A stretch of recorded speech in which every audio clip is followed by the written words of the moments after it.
আমি একজন school teacher, আমার একটা সম্মান আছে, আমি সততার সাথে জীবন কাটিয়েছি।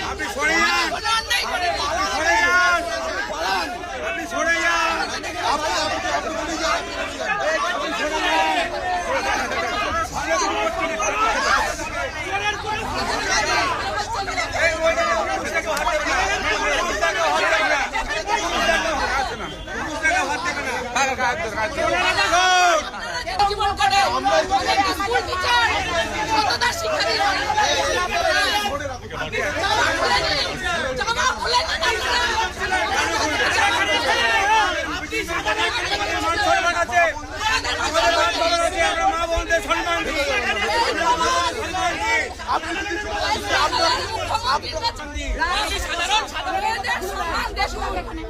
মেয়েদের সম্মান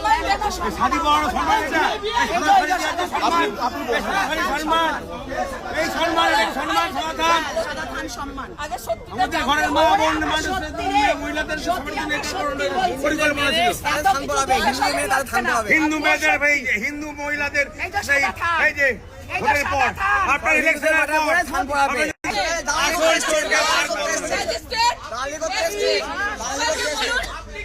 সবাইকে বলুন আপনি চলে যান, আপনার মা চলে যান। ও যাবে না, এখানে রেখে দেবো, পুলিশে রেখে দেবো, এটাও পুলিশে দেবো, এটাও পুলিশে দেবো।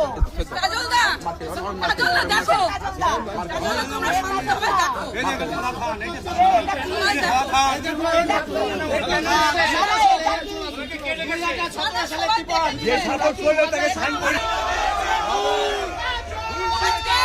আজ আমি এইখানে দাঁড়িয়ে বলে যাচ্ছি বিজেপির আসল রূপ সম্মান।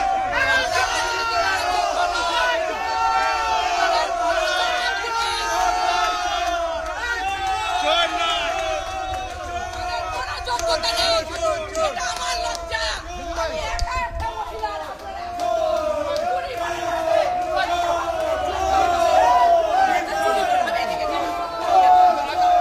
আমার গাড়ি আছে ওইদিকে।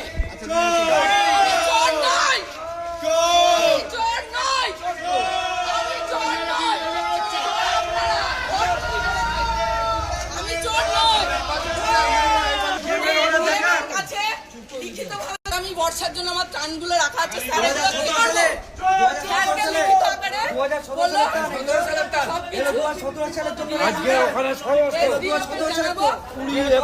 গাড়ি পাঠাবো, গাড়ি করে ওগুলো ফেরত পাঠিয়ে আমাকে এখান থেকে।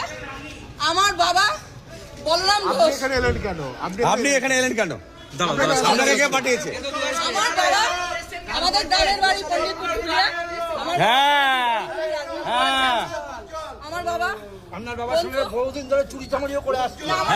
চুরি চামারি করি, উনি তো চোর, চোর তো, উনি তো চোর। না উনি চোর। আপনাকে আমি একটা কথা বলি, 84 সালে আজকে 20, 21, 22 আমার বাবা 96 সালে রাজনীতি ছেড়ে দিয়েছে। আপনার সঙ্গে আমাদের একটা পারিবারিক ভালো সম্পর্ক আছে, আমি রাজনীতি আপনাকে বলি, আপনি চুপ করুন, দেখুন ভাইরা সকলে চুপ করে যাবে, আপনি চুপ করুন। অসুস্থ হয়ে গেছে, তাই শুনে আমি ছুটে এসেছি। আপনি জানেন ও গ্যাস চুরি পর্যন্ত করে? সেটা ওনার ব্যবসা আছে, ব্যবসা কি? ডিপার্টমেন্টে জানা।